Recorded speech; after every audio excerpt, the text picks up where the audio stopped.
ये आपके दैनिक जागरण का आज का संपादकीय पाठ है। देखिए, संपादकीय पाठ ये आर्टिकल एडिटोरियल आपको प्रीलिम्स में, मुख्य परीक्षा में और इंटरव्यू में हर जगह मदद पहुंचाते हैं। चाहे आप लोग सिविल सर्विस एग्जाम की तैयारी कर रहे हो या फिर किसी स्टेट पीसीएस एग्जाम की तैयारी कर रहे हो, तो इन्हें जरूर पढ़ा करिएगा। भारत के प्रति घृणा से सना पाकिस्तान। इस समय आप देख रहे हैं कि भारत और पाकिस्तान के बीच जो तनाव बना हुआ है, उसी को लेकर बातें हो रही हैं। और अभी अभी हाल ही में हम लोगों ने ऑपरेशन सिंदूर चलाया हुआ था। ये आप देखिए, पाकिस्तान ने 1947 तक हमारा हिस्सा हुआ करता था। लद्दाख, जम्मू कश्मीर, पंजाब, राजस्थान, गुजरात, हमारे 5 राज्यों की सीमा लगती है इससे। और 1971 तक बांग्लादेश पाकिस्तान का हिस्सा हुआ करता था। हम लोगों ने इसके 2 टुकड़े कर दिए थे, पश्चिम बंगाल, असम, मेघालय, त्रिपुरा, मिजोरम। 5 राज्यों की हमारी सीमा बांग्लादेश से भी लगती है, फिर भी सुधरने का नाम नहीं लेता है। करीब 2000 साल पहले चीनी रणनीतिका सुन जू ने बहुत मार्के की बात कही थी कि सुन जू के अनुसार अगर आप अपने दुश्मन और अपनी क्षमताओं से परिचित हों तो आपको तमाम लड़ाइयों के परिणाम की फिक्र करने की जरूरत नहीं है। अगर आपको अपनी क्षमताएं पता है लेकिन दुश्मन की नहीं, तो हर जीत की स्थिति में भी आप हार महसूस करेंगे। अगर आपने अपने दुश्मन से परिचित हैं और ना ही खुद से, तो हर लड़ाई में आपकी हार तय है। एक ऐसे समय में जब पाकिस्तान के साथ हमारी तनातनी जारी है, तो सुन जू का यह शाश्वत ज्ञान हमारे लिए बहुत उपयोगी है। पहलगांव के नृशंस आतंकी हमले के जवाब में भारत के ऑपरेशन सिंदूर के बाद से जब पाकिस्तान के साथ तलखी और बढ़ने पर है, और तब आप देखते हैं कि हमारे लिए अपने दुश्मन उससे जुड़े हुए सभी पहलुओं से परिचित होना कहीं अधिक आवश्यक हो जाता है। और देखिए, भारत ये जानता था कि पाकिस्तान रिएक्ट करेगा कुछ, इसलिए हम सुरक्षित भी हैं और हम लोगों ने सुरक्षा का ध्यान भी रखा है। और आप देखते हैं, याद रहे कि पाकिस्तान में भारत कोई स्थायी शत्रु माना जाता है। यह कुविचार पाकिस्तानी जनता की मानसिकता में घुला हुआ है और हमें इस दूषित मानसिकता के मर्म को समझना होगा। भारत के प्रति पाकिस्तान की विषैली मानसिकता द्विराष्ट्र सिद्धांत से ओतप्रोत है। और इसी जहरीले नजरिए को आप देखते हैं कि बीते दिनों पाकिस्तानी सेना प्रमुख ने एक संबोधन में जाहिर भी किया, जब उन्होंने हिंदू मुसलमानों को 2 अलग अलग कौमों के रूप में रेखांकित किया। उसी के बाद आप देखते हैं कि पहलगांव में आतंकी अटैक हुआ था और धर्म पूछकर आप देखे लोगों को मारा गया था। पाकिस्तान में सत्ता की वास्तविक नियंत्रण सेना यही चाहती है, नियंत्रक सेना की बचपन से ही देशवासियों में इसे नफरती चिंतन और भारत से घृणा की बीज बोए जाएं। और इससे भी बदतर यह है कि लोगों को यही घुट्टी पिलाई जाती है कि हिंदू मुसलमान के बीच कभी सुलह नहीं हो सकती है। पाकिस्तान में यही मान्यता है कि मजहब ही राष्ट्रवाद का आधार है। हालांकि यह बात अलग है कि खुद को इस्लामिक राष्ट्र बनाने वाले पाकिस्तान में कभी यह सहमति नहीं बन पाई कि इसे इस्लाम की किस धारा का अनुसरण करना चाहिए। इसलिए आरंभ से ही वह सांप्रदायिकता का शिकार रहा है। क्या सांप्रदायिक का शिकार रहा है? पाकिस्तान के उलट भारत में यही मान्यता है कि उनके सभी नागरिकों के पास बराबर अधिकार है। धर्म, मजहब निजी मामला है। यह भाव ऑपरेशन सिंदूर के बाद हुई मीडिया ब्रीफिंग में भी नजर आया। और जब एक मुस्लिम महिला सैन्य अधिकारी एक हिंदू महिला सैन्य अधिकारी के साथ उस मंच पर नजर आई जिसके जरिए पाकिस्तान में हुए हमले की जानकारी सार्वजनिक आप देखते हैं कि की गई। और राष्ट्रीय एवं सामाजिक एकजुटता भारत की बड़ी ताकत रही है। भारतीयों को सामाजिक एकजुटता का रणनीतिक महत्व भी समझना चाहिए। और आप देखेंगे कि सोच के स्तर पर भी भारत और पाकिस्तान बहुत अलग हैं। और पाकिस्तान में कुलीन वर्ग के लोग यह सोचते हैं कि भारतीय उपमहाद्वीप के वास्तविक शासक वही हैं। वे अतीत ही की उन्हीं स्मृतियों में डूबे रहते हैं कि अंग्रेजों के आगमन से पहले मुस्लिम राजवंशों ने ही सैकड़ों वर्षों तक भारत पर राज किया था। इसलिए एक सेकुलर, समृद्ध एवं सशक्त भारत का विचार उन्हें पछता नहीं है, जिसे विश्व की एक बड़ी शक्ति के रूप में मान्यता मिल रही है। पाकिस्तान हर संभव तरीके से भारत को खारिज करने में लगा रहता है और इसके लिए आप देखते हैं कि आतंक के इस्तेमाल से भी परहेज नहीं किया जाता है। भारत के खिलाफ बड़े स्तर पर दुष्प्रचार किया जाता है, विशेषकर इस्लामिक देशों के बीच भारत के विरुद्ध विस्वन किया जाता है ताकि पाकिस्तान अपने नापाक मंसूबों को किस तरह से चढ़ा सके। ये भारत को पस्त करने के प्रयासों में अगर अपनी अर्थव्यवस्था भी तबाह हो जाए तो भी वहां इसे लेकर यही वर्गलाया जाता है कि यह तो वह कीमत है जो हमें चुकानी पड़ेगी। और पाकिस्तान को इसका खामियाजा भुगतना भी पड़ रहा है। और आप देखते हैं पाकिस्तानी सेना और कुलीन वर्ग को आम जनता के हितों की कोई परवाह नहीं है और उनके स्वार्थ और फर्जी शिष्टता बोध की कीमत आम पाकिस्तानियों को चुकानी पड़ रही है। और पाकिस्तानी जनता की मानसिकता का एक और पहलू यह है कि चाहे जो हालात हों वह पर बदला लेना ही होगा। खासतौर से सेना में यह मुगालता बहुत गहराई से पैठ बनाए हुए है कि वह हमेशा प्रतिशोध की अग्नि में झुलसती रहती है। वह आज तक 1971 में हुए पाकिस्तान के विभाजन के लिए भारत के प्रति वैर पाले हुए, जबकि सच्चाई यह है कि सेना का रवैया जुल्फिकार अली भुट्टो जैसे नेता ही पाकिस्तान के विभाजन और बांग्लादेश के सृजन के लिए जिम्मेदार रहे। बदले की भावनाओं को व्यक्त करते हुए पाकिस्तानी सेना के प्रवक्ता ने कहा कि ऑपरेशन सिंदूर में मारे गए लोगों की मौत का बदला लिया जाएगा और इस धमकी को अनदेखा नहीं किया जा सकता है। भारतीय नीति नियंताओं की ओर और सतर्कता रहना होगा। पाकिस्तान यह दावा करने में भी लगा है कि भारत के खिलाफ उनकी वायुसेना को बड़ी कामयाबी मिली है। वह दुनिया के सामने खुद को आतंक से पीड़ित देश के रूप में भी दिखाने के प्रयास में लगा है। यह पाकिस्तान के दोहरे चरित्र को ही उजागर करता है। ये आप देखिए, पाकिस्तान का दौरा करके लौटने वाले कुछ भारतीय अक्सर पाकिस्तानियों के अतिथ्य सत्कार की तारीफ करते हैं।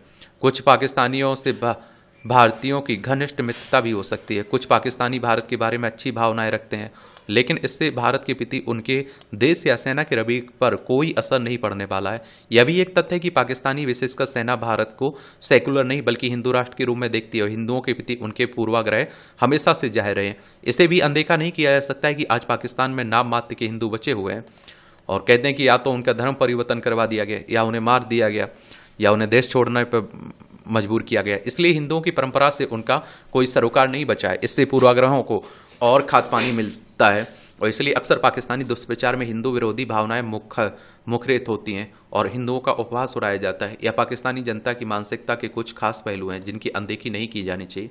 लेखक पूर्व राजनयिक हैं, इनका नाम है विवेक काटजू साहब। इनके द्वारा ये आर्टिकल लिखा गया।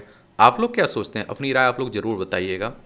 नेतृत्व के साथ जनता भी एकजुट रहे और पाकिस्तान पोषित आतंकवाद के विरुद्ध ऑपरेशन सिंदूर जैसे अविश्वसनीय पराक्रम के प्रदर्शन ने एक साथ कई बातें प्रमाणित की हैं और इनमें सर्वविदित यह है कि राजनीतिक नेतृत्व के पास दिशा संकल्प और साहस हो तो बड़ी से बड़ी जोखिम भरी कार्रवाई कर देश को सुरक्षित कर सकते हैं और यदि राजनीतिक नेतृत्व को जनता का समर्थन हो तो फिर संकल्प को पूरा करने में चाहे जितनी बाधाएं और चुनौतियां आए वह उसे भी पार पा सकता है। पहले भी यही वायुसेना, थलसेना और नौसेना थी। बावजूद इसके 2008 में मुंबई आतंकी हमले के बाद पूरा देश मन महसूस कर रह गया और वायुसेना तब भी कार्रवाई के लिए तैयार थी, लेकिन तत्कालीन मनमोहन सिंह सरकार की पाकिस्तान की ओर से आने वाली प्रतिक्रिया से हिचक गई और यदि इस समय भारत ने ऐसा पराक्रम दिखाया होता तो सीमा पार आतंकी खतरे पर एक हद तक अंकुश लगाया जाता। देखिए, अभी मैंने कहा ना आप लोगों से कि लेखक, राजनीतिक विश्लेषक, वरिष्ठ स्तंभकार हैं कि अभी इसी पर आप देखते हैं कि लिखे जाएंगे आर्टिकल पाकिस्तान के युद्ध पर। तो एक सामान्य जानकारी आपको याद रखना है और जो हो रहा है उसे अपडेट रखना है। बाकी आप देखते हैं कि इस तरह के आर्टिकल लिखे जाएंगे, ज़्यादा आप लोगों को परेशान नहीं होना है, समझ रहे हैं आप लोग, क्योंकि वो चलता रहेगा। और इस समय मैं तो यही कहता हूं कि सब देश एक है। आप देखिए ओवैसी के बयान कितने वायरल हो रहे हैं। ओवैसी को लोग किस रूप में देखते थे, लेकिन उसने जिस तरह के बयान दिया, जिस तरह की तीखी टिप्पणी पाकिस्तान पे की, आप देखिए पूरे भारत में मुस्लिमों को छोड़िए हिंदू भी उनकी तारीफ कर रहे हैं। अमोत्कर्ष का है स्वयं की उन्नति अथवा विकास, किंतु यह शब्द जितना सरल प्रतीत होता है उतना है नहीं है। इसका कारण है कि उन्नति के पैमाने ही सामयिक रूप से परिभाषित नहीं है, अपितु प्रत्येक व्यक्ति के दृष्टिकोण में उत्कर्ष का अभिप्राय भिन्न भिन्न है। कतिपय मनुष्य ऐसे होते हैं जो भौतिक उन्नति को ही आत्मा उत्कर्ष का सीधा सा पर्याय मानते हैं। यद्यपि यह दृष्टिकोण कहीं ना कहीं संकुचित मानसिकता का द्योतक है। सही अर्थों में आत्मोत्कर्ष से अभिप्राय है नैतिक, मानसिक एवं आध्यात्मिक उन्नति। भौतिक उन्नति तो इसके समक्ष पूर्णतः महत्वहीन है। अमोत्कर्ष का उद्देश्य आध्यात्मिकता के पैमाने पर स्वयं का उन्नयन करना। केवल भौतिकता में उलझे रहने का अर्थ है अपने विकास को सीमित एवं संकुचित कर लेना। भौतिकता क्षणिक सुख तो दे सकती है, किंतु अनंत सुख की प्राप्ति भौतिकता के सहारे नहीं हो सकती है। आत्मोत्कर्ष का संबंध अनंत सुख से है, न कि तत्कालिक छदम प्रसन्नता से। ज्यों ही हम भौतिकवादी सोच का परित्याग करते हैं, त्यों ही स्वतः आत्मोत्कर्ष के मार्ग पर चल पड़ते हैं। भौतिकता लंबे समय के उपरांत मानसिक अशांति एवं कष्ट को जन्म देती है। यह शांति ही आत्मिक उन्नति के मार्ग में सबसे बड़ी बाधा है। और आत्मोत्कर्ष का आरंभ बिंदु आत्मचिंतन और अंतिम बिंदु आत्मज्ञान होता है। स्वयं के विषय में चिंतन करने से लेकर स्वयं को जान लेने तक भी की यात्रा का नाम ही अमोत्कर्ष है। इस यात्रा की सफलता के लिए भौतिक जगत से दूरी बनाते हुए जीवन जीने का प्रयास है, क्योंकि जब हम बाह्य विषयों के प्रति आसक्त हो रहेंगे, आंतरिक यात्रा आरंभ ही नहीं हो सकती है। आंतरिक यात्रा के बिना आत्मोत्कर्ष का प्रश्न ही नहीं उठता है। और अपने जीवन की सार्थकता को सिद्ध करने के लिए हमें आत्मिक उन्नयन के लिए हर हाल में प्रयासरत होना चाहिए। देख रहे हो आप, ये पस्त पाकिस्तान, वही आप देखते हैं बातें हो रही हैं। पढ़ना हो तो पढ़ सकते हैं आप लोग। और जो पाकिस्तान ने हिमायत कर रहा है ना, आप देखते हैं कि हमारे ऊपर रिएक्ट कर रहा है, फिर हम लोग उन्हीं के ऊपर रिएक्ट कर रहे हैं, उसी की बातें की जा रही हैं। प्रवासियों की भागीदारी, तो मैं ये इसलिए कह रहा हूं कि एक बार आप लोग सामान्य जानकारी रख लीजिएगा, पूरे सभी कोणों सभी दृष्टि पर आप लोग घूम के देख लीजिएगा एक तरह से कि अच्छा ये इसका पहलू ये पहलू है। उसके बाद अगर कुछ नया अपडेट होता है तो आपको जोड़ लेना है। बाकी क्योंकि चर्चा में है भारत पाक के तनाव पाकिस्तान की, तो वो लिखे जाएंगे आर्टिकल। या किसी से छिपा नहीं कि विषम भौगोलिक परिस्थितियों वाला मध्य हिमालयी राज्य उत्तराखंड गांव से निरंतर हो रहे पलायन का दंश झेल रहा है। पलायन निवारण आयोग के आंकड़े इसलिए की गवाही दे रहे हैं, जो बताते हैं कि राज्य में अब तक 1726 गांव जनविहीन हो चुके हैं। ऐसे गांवों की अच्छी खासी संख्या है जिनमें आबादी अंगुलियों में गिनने लायक रह गई है। यद्यपि अब सरकार ने गांवों के विकास पर विशेष रूप से ध्यान केंद्रित करने की ठानी है।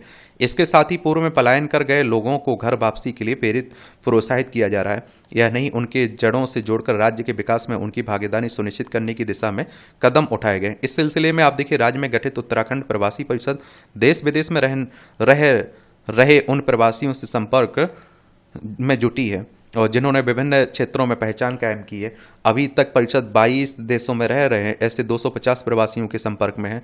अच्छी बात है कि सरकार की पहल पर प्रवासी उत्तराखंडी अब अपनी जड़ों से जुड़ रहे हैं। 27 प्रवासी उत्तराखंडियों द्वारा अपने मूल गांव समेत अन्य गांवों को गोद लिया जाना इसका उदाहरण है। इसके अलावा कई प्रवासियों ने गांव गोद लेने में रुचि दिखाई। साथ ही वे शिक्षा, स्वरोजगार, कृषि, उद्यानिकी समेत अन्य क्षेत्रों के माध्यम से भी राज्य से जुड़ रहे हैं। यह एक बेहतर पहल है। सरकार को चाहिए कि वह प्रवासियों को जड़ों से जोड़ने के दृष्टिगत उनकी मदद के लिए जिला स्तर पर तंत्र को सक्रिय करे। देखिए, ये है उत्तराखंड। देहरादून इसकी राजधानी देखने को मिलेगी। इसकी अंतर्राष्ट्रीय सीमा चाइना, नेपाल से लगती राज्यों में हिमाचल प्रदेश, उत्तर प्रदेश से लगती है। उत्तर प्रदेश से अलग करके सन 2000 में से राज्य बनाया गया था। विधानसभा में 70 सीटें हैं, राज्यसभा में 3 सीटें हैं, लोकसभा में 5 सीटें हैं। पुष्कर सिंह धामी यहाँ के चीफ मिनिस्टर हैं। बाल मन की संभाल आवश्यक। तो बढ़ते तकनीकी दखल और बदलते परिवेश में बच्चों के जीवन में आ रहे बदलाव को लेकर सोचना जरूरी हो चला है। बच्चों में घटती एकाग्रता, किशोरावस्था में हो रहे मानसिक शारीरिक बदलाव को समझने और बाल मन को सही दिशा देने के लिए हरियाणा के सरकारी स्कूलों ने सार्थक पहल की है। इसके अंतर्गत विद्यार्थियों के मानसिक स्वास्थ्य की बेहतरी से जुड़े कई कार्यक्रम शुरू किए जा रहे हैं। इन कार्यक्रमों को कक्षा 6 से 8 के बच्चों के लिए विशेष रूप से तैयार किया गया है, जिनमें स्कूली बच्चों को खेल खेल में मानसिक रूप से स्वस्थ बनाने की कोशिश शामिल है। ज्ञात हो कि बच्चों को तनाव, भावनात्मक बिखराव और एंजाइटी की स्थितियों से निकालने से जुड़े कार्यक्रम मणिपुर के स्कूलों आदि काफ़ी सफल रहे। और मौजूदा दौर में अकादमिक दबाव, सामाजिक बदलाव और आवासीय संसार के दिखावे से उपजी तनावपूर्ण स्थितियों का सामना कर रहे बच्चों के मानसिक स्वास्थ्य की हालत चिंतनीय है। स्पष्ट दिखता है कि स्कूली बच्चों के सहज मनोभाव ही नहीं बल्कि उनका बुनियादी स्वभाव भी बदल रहा है। यही वजह है कि बाल मन की सेहत सुधारने से जुड़े कार्यक्रम चलाना बहुत आवश्यक है। आगे बढ़कर समाज की भावी पीढ़ी के मन को समझने के प्रयास जरूरी हैं। यूनिसेफ और गैलप द्वारा 2021 में किए गए एक सर्वेक्षण के अनुसार भारत में बच्चे मानसिक तनाव के लिए मदद लेने में झिझकते हैं। देखने में भी आ रहा है कि आपराधिक घटनाओं को अंजाम देने से लेकर खुदकुशी जैसे कदम उठा लेने वाले बच्चों को मना स्थिति शिक्षक ही नहीं बल्कि स्वजन भी नहीं समझ पाते हैं एक तरह से। और बच्चों के बिगड़ते मानसिक स्वास्थ्य को देश के लिए हर हिस्से में एक बड़ी चुनौती के रूप में देखा जाना आवश्यक है। और हमारे यहाँ हर 7 में से एक किशोर अवसाद डिप्रेशन का शिकार है। चाइल्ड माइंड इंस्टीट्यूट के मुताबिक एंजाइटी बचपन और किशोरावस्था में सबसे आम मानसिक स्वास्थ्य विकार है। बदलाव की इस उम्र में बहुत सी बातों को लेकर बच्चों की घबराहट भी होती है। इंटरनेट मीडिया ने हम उम्र दोस्तों, सहपाठियों से तुलना के भाव को और बढ़ाया है। ऐसे में स्टैनफोर्ड यूनिवर्सिटी और एटलस संस्था द्वारा तैयार इस कार्यक्रम के तहत हरियाणा में सामाजिक, भावनात्मक और नैतिक मूल्यों से जुड़ते हुए बच्चों के मन को दिशा देने के प्रयास सराहनीय है। बच्चों को कहानी, कला, अभिनय और खेलों के माध्यम से खुद को अभिव्यक्त करना सिखाया जा रहा है, ताकि स्कूलों के बच्चे खेल खेल में यह समझ सकें कि उनके मन में क्या चल रहा है, उनको गुस्सा क्यों आता है, अकेलापन क्यों लगता है। बाल मन की वो बड़ी सहजता से यह समझाइश भी मिलती है कि अपनी मनस्थिति को कैसे संभाला जाए। बड़ा इंटरेस्टिंग। एक आप देखते हैं यूनिसेफ के बारे में जरूर रखिए, इससे क्वेश्चंस पूछ लेता है कई बार। इस तरह की संस्थाओं से तो अक्सर क्वेश्चंस पूछे जाते हैं, इसमें कोई दो राय नहीं होनी चाहिए। समझ रहे हैं आप लोग कि नहीं। 11 दिसंबर 1946 में स्थापना हुई थी। न्यूयॉर्क यूएसए में इसका हेडक्वार्टर देखने को मिल जाएगा। किसकी बात कर रहा हूँ? यूनाइटेड नेशंस चिल्ड्रन फंड की बात हो रही है यहाँ। ये आप देखिए टिप्पणियां रहती हैं, देखना हुआ कर तो देख सकते हैं। इसकी पीडीएफ मैं टेलीग्राम पर डाल देता हूं, तो जो आर्टिकल आपको लगते हैं कि पढ़ना है आपको तो पढ़ सकते हैं आप लोग। आर्थिकी से लग रहा आतंक पर अंकुश।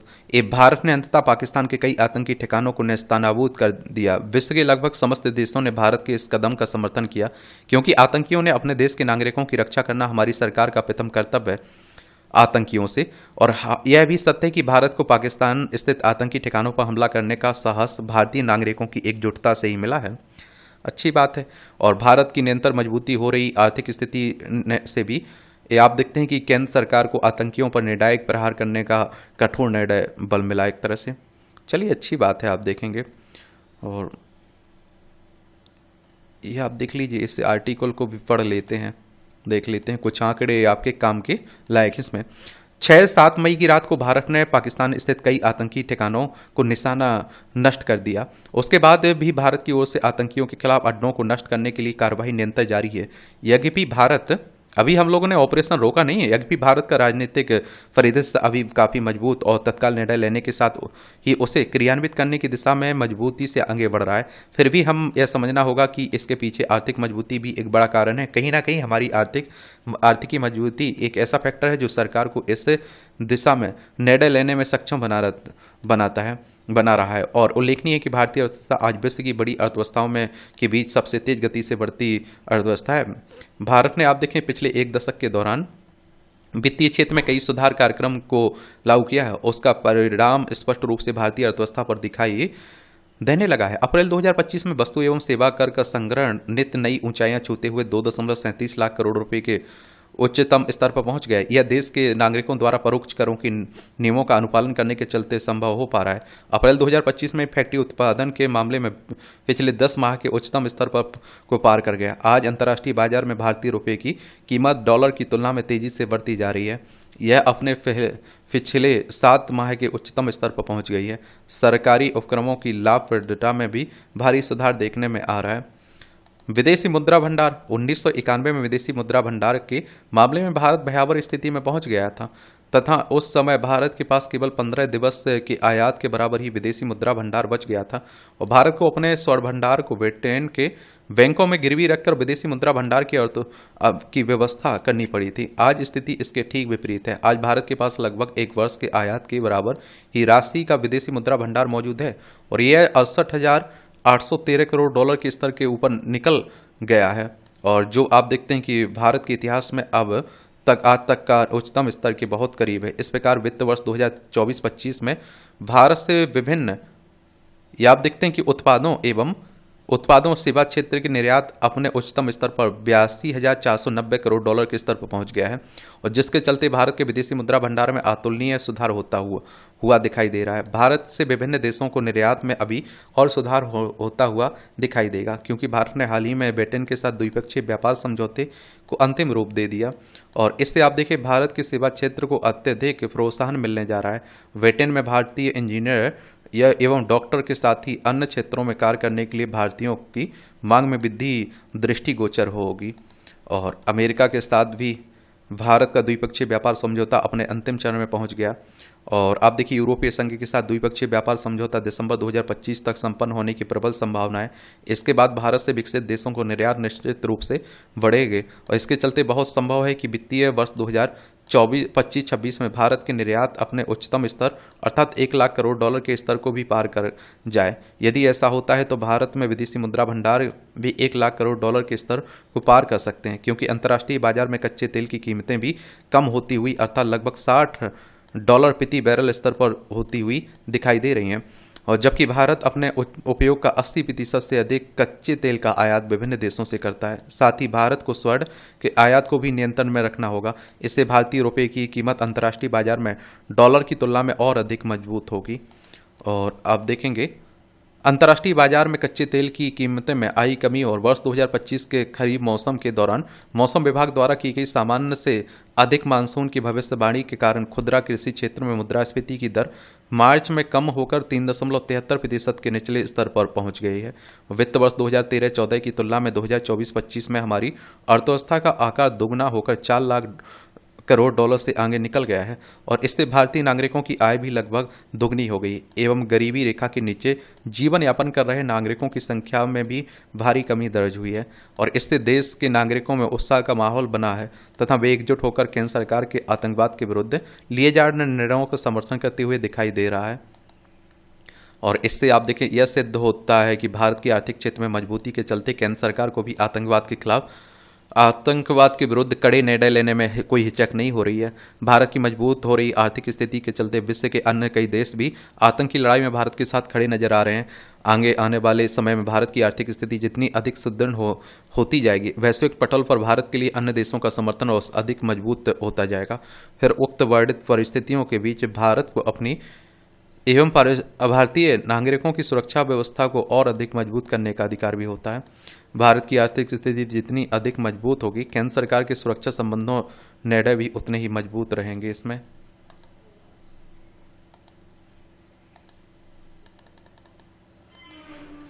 देख रहे हैं उसी को लेकर सब बातें हो रही हैं। ये डीजीपी के सेवा विस्तार से बढ़ता विवाद, झारखंड पुलिस महानिदेशक अनुराग गुप्ता की नियुक्ति एवं उनके पद पर बने रहने के लिए केंद्र सरकार झारखंड सरकार के बीच विवाद चल रहा है। सांसदों की वकालत पर सवाल, चलिए ये जरूर देख लीजिएगा। अभी आप देखते हैं कि वही आर्टिकल लिखे जाएंगे बार बार। मैं कह रहा हूं ना, जो काम के रहते हैं उन पर हम लोग जरूर बात कर लेते हैं और जो काम के नहीं रहते उन्हें पढ़ना हो तो पढ़ सकते हैं।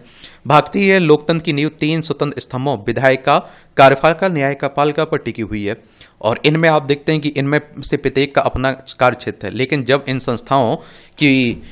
संस्थाओं की भूमिका आपस में मिलती जुलती नजर आने लगे तो यह संविधान की भावना, नैतिकता और आम जनता के विश्वास को चुनौती देता है। एक ऐसी ही जटिल स्थिति तब उत्पन्न हुई जब कोई सांसद जो विधायिका का हिस्सा है, जनता के अधिकारों का प्रतिनिधित्व करता है, सुप्रीम कोर्ट या अन्य अदालतों में वकालत करता है। इस संदर्भ में यह सवाल उठता है कि क्या वह दोहरी भूमिका लोकतंत्र और न्यायपालिका की निष्पक्षता पर असर डालती है। और आप देखिए, भारत में बार काउंसिल ऑफ इंडिया के नियम 49 के तहत यह निर्धारित किया गया है कि कोई भी ऐसा वकील जो पूर्णकालिक वेतनभोगी है वह वकालत नहीं कर सकता है। यह नियम इसलिए बनाया गया ताकि वकील की निष्ठा केवल न्याय की सेवा में हो, ना कि किसी राजनीतिक पद या संस्था के प्रति। फिर भी राज्यसभा के कई सदस्य आज विधायिका का हिस्सा हैं और सुप्रीम कोर्ट में वकालत भी करते हैं। यह स्थिति हितों के टकराव को जन्म देती है, जबकि एक ही व्यक्ति कानून बनाता है और फिर उन्हीं कानूनों की व्याख्या भी करता है, तो यह स्वतंत्र न्याय व्यवस्था के सिद्धांत को कमजोर करता है। जिसे आप देखिए, कपिल सिब्बल राज्यसभा सदस्य हैं और वकील भी हैं। निष्पक्ष न्याय की उम्मीद, सांसदों की अदालतों में वकालत करना केवल एक पेशेवर चयन नहीं है, यह सत्ता, नीति निर्माण और न्याय प्रक्रिया के बीच संतुलन को प्रभावित करता है।